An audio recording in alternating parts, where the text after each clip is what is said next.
So this meeting, this gathering of world leaders will certainly be no exception as we see, again, 30,000 folks expected to be here in town.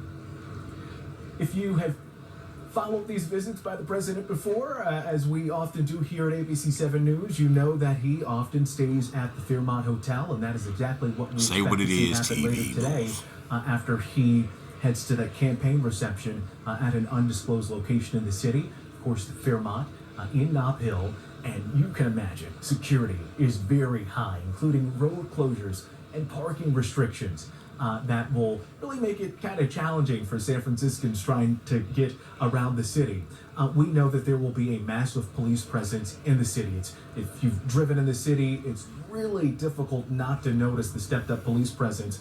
We know 1,000 CHP officers are here in the higher security zone around the Moscone Center and Yerba Buena Gardens, where so many of these high stakes talks will be happening. The Secret Service will also be securing the area with a 14-foot unscalable fence.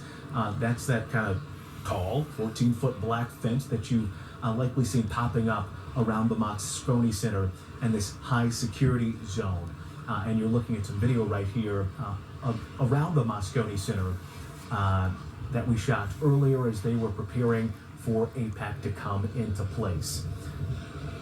And of course, our very own Kristen Z has been inside of the Moscone Center, bringing us live reports throughout the week. She'll continue to give us some live reports coming up later on Getting Answers at 3 p.m. right here on ABC 7 News. But our live coverage of the president's visit continues right now. I want to get back to Zach Fuentes to talk more about what he heard from London Breed, the San Francisco mayor, and specifically about those security zones around the area.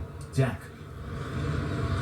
Yes, we got to talk with her shortly just before Air Force One touched down here, and we got to ask her about what she thinks of the rollout of everything so far in these first couple of days with APEC, and she said that she's very happy with how things have rolled out, but she did acknowledge that there are some headaches for people who live and work in San Francisco, in and around the areas that are closed, that are barricaded off. Right now, she says she's asking people to be patient, and then again went on to talk about the importance of having this here in the Bay Area, having this here in San Francisco, and those long-term benefits of it. But again, acknowledging that it has not been easy for many people who need to navigate around Moscone Center, navigate around the areas where that are closed off, that are boarded off for these visits here. So again, the importance of this is being highlighted over and over again by our local leaders and, of course, national leaders.